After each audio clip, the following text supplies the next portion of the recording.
Welcome back to the BVarsity Super Show. Zach Ewing, Trevor Horn with you at the Californian studios, and we have Lucas Lucero of Independence High School here. Rich Cornford rushed up the stairs to fill in for you there in the 215. I appreciate that, Rich. I appreciate that. Thank you. Getting the babysitter all set up at home was we like tough. that. We like that teamwork among coaches. So, Lucas, if it makes you feel any better, every Thursday I'm sitting here going, is that going to show? Is it going to show? Is it going to show? Because he's got the same thing. He's got, a 4 and a 3-year-old at home. And wait for the wife to get off work and, okay, now I'm going to go. It's like a relay.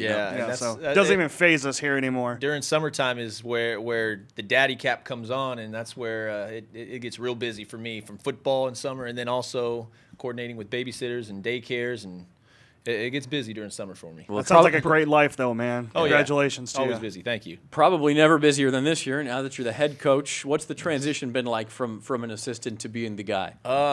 Definitely that you feel that responsibility. Definitely a little bit more responsibility on that. A little bit more pressure. I mean, this is varsity football now. Sure. A lot different. Letting the kids know it's a lot different from anything they've been. Those JV kids that I've been with since freshman year. It's not that freshman football. It's not that JV football anymore. Even though they were successful there, it's a whole different ball game in that varsity stadium with those lights on and the crowd and that atmosphere. So it's definitely been a whirlwind of emotions, especially excitement. Very excited, very anxious on my part, and it's something new, and I'm happy to have it. I'm lucky and blessed to have this opportunity. Yeah, that's awesome. To coach. And I know you got a pretty good group of kids, although it's really been the same story. Sean McEwen, the only head coach Independence had ever known until this year, it would always say the school has not grown to the point that they thought it would when they opened it. And so your numbers are a little bit smaller. You said you have 32 guys out right now, which is probably fewer than many of the teams in your league. And again, Jordan Wiley is not one of those 32 kids, 3,000 yards of offense plus last year. And he was your leading rusher and passer. So there's a transitional phase there. But how are things going as far as guys kind of moving on up? To be honest with you, I mean, we have a pretty solid core group of guys, especially the upperclassmen, the Fred Weaver, the Bubba Varela, and those guys are definitely the leaders right now on our team. And other than that, we're really, really young. Kobe Stansel also, he's out there. But other than that, outside, receivers-wise, very young. And it's going to be a trial by fire this year. Every year you're going to have to replace.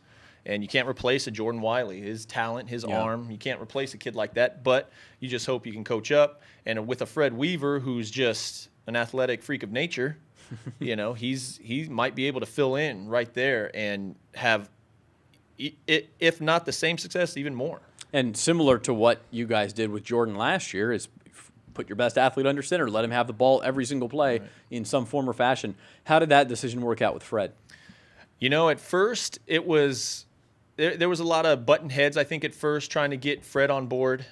We had our ups and downs with him, especially during spring ball, just about work ethic and things like that. But I challenged him in a different way, I think. And I think when you start challenging kids and pushing kids to their potential, I think they shock you sometimes and shock themselves. And so far, I mean, myself and the other coaches were just talking about this after practice today. It's a whole different level on it for him right now, which is perfect. This is exactly what you want to see. This is what you want to. This is the kind of the film that you want this kid to produce for colleges.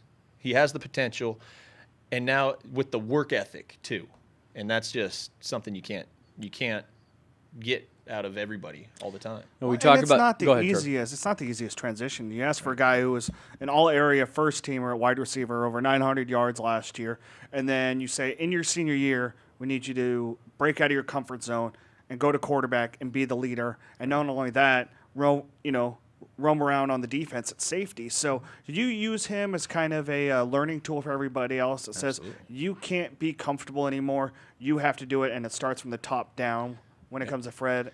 It's funny you say that. My quote that I stay with the kids is, be comfortable feeling uncomfortable. Yep. That's my new quote.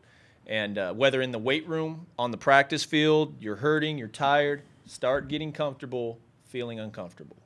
Not everything is going to be where you feel good at it. It might be new. You might not get it at first. It might feel awkward. Start feeling comfortable with it, because the more comfortable you get, the tougher it's going to be for people to guard you when we're on offense, or vice versa on defense. So you talk about these skill players and Kobe Stansel and Fred Weaver. Up front, is that where you're talking about that youth coming in? Is that where things are still a work in progress? Up front is actually is the complete opposite of where Okay. we're at. The youth we're at is the other skill positions, the Okay. slots, the receivers. And up front, though, we have returning lineman Bubba Varela, returning lineman Grant Robertson, returning lineman James Thomas, a returning lineman who didn't get much offensive time but defensive time, but he's going to be getting some offense, is Nick Enriquez. And then we got another kid from JV, Jaime Duarte. And, I mean, with that combined right there, that's going to be the meat and potatoes. They're going to make or break our season. That helps you sleep a little bit at Oh, night, yeah. I'm sure. Yeah. Oh, yeah. Having said all that, Ridgeview obviously very good in your league, coming back with quite a Always. bit. Tehachapi, is always good. Where do you feel like you guys fit in? What's realistic for you to expect in that league? I hate putting a place where we'd be at in that league. I know the kids, we will compete. We should be able to compete in a league championship. Mm-hmm. But right now our focus is just a day-by-day kind of week-by-week. I mean, our focus, our sights are set on Arroyo Grande right now, and we're taking it step by step. It's a slow process. We can't expect to win the league championship week 0. Sure. Sure, So especially with a young team. I mean, that's yeah, good. and I mean, there's going to be those mistakes, and we're going to live with those mistakes as coaches. I can't expect these young receivers sometimes to make that big play all the time. But I think with the on-field coaching, meaning the upperclassmen, the Kobe Stansels, the Freds, the Bubbas, their work ethic is contagious. Work ethic like that is contagious, and in the game, you can only hope to match that type of effort. Absolutely. And that's what I'm hoping for these younger kids. Let's bring up Independence's schedule now and take a look at some of these games. And you mentioned Arroyo Grande is the opener, and that was a tough game for you guys last year. Right. Frontier, 2 teams right there that, as I recall, you guys were able to score points on, but they scored a whopper of amount of points on you guys. Is that a concern? And that may be a depth thing more than anything, because you get tired at the end of these games, especially when teams are running on you and it's a fast-paced situation. Yep. It can be a grind. Defensively, we're doing some new things. I will be calling the defense this year. Okay. So we're going to be doing a few new things, but Scheme changes there on defense? scheme changes. We're going to be. I'm going to be throwing up different fronts, different coverages to kind of mess with the quarterbacks and the offenses a little bit. But I think we can, with in-game adjustments, halftime adjustments. I think we can shock some people this year. Very good. League. And at South, that's a great litmus test. I really think for both teams. South's a league champion, and they, you guys are in a tougher league. Who's the top dog in that matchup is great.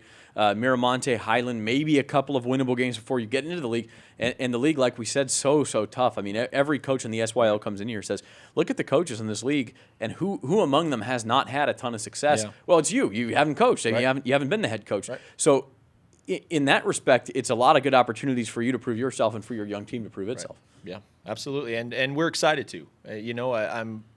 We've been really pushing the kids hard in the right way, in the right direction, to have that pressure, to feel that pressure during practice. So when games come, they're ready for that 4th down and short for the game, or we need this first down, 3rd and long, we need that first down. And so putting that pressure on them with those types of scenarios in practice and really riding them, they've stepped up more than I could ever imagine. And that last game is one I kind of wanted to circle because it's Ridgeview, and it's become a really good rivalry. And the Independence and Ridgeview have played great games over the years. And like you said, the idea is to make that a league championship because it's the last game. They're sort of the presumed favorite.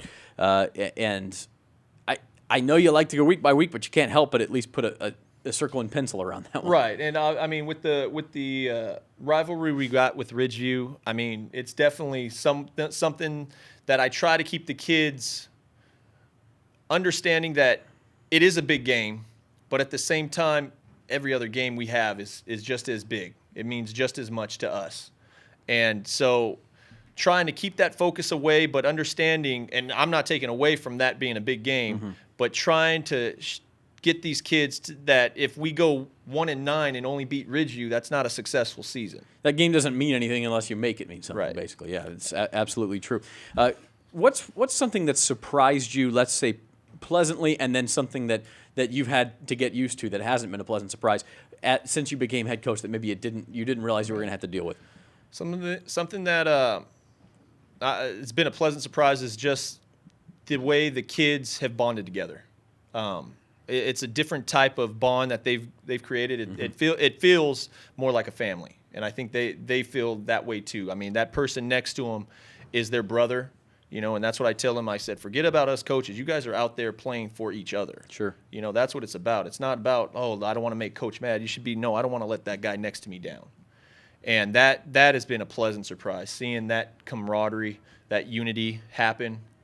That's been great, and that gives me goosebumps just even thinking about what football's all about, and that's what it's about: creating those relationships, creating those bonds, those friendships, that these kids to go in the right direction to set a good example in the community.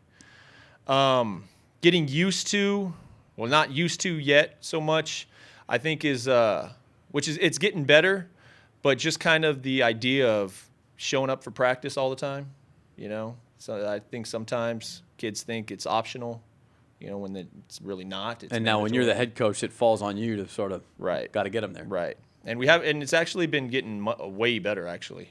So there's only been one or two that'll miss, and they try to give an excuse. Sure. We work through it. And you're the principal now. You're the guy. So yeah, I know. That's the transition. Well, Lucas Lucero of Independence, we wish you the best of luck this year, and thanks for joining us. Thank you, guys. I appreciate it and enjoyed being here. Very good. Well, we'll be back. David Coldiron of Miramonte up next, followed by who's after him? Dennis Moody of Kennedy at 3 o'clock. Sir. We'll be right back on the Super Show.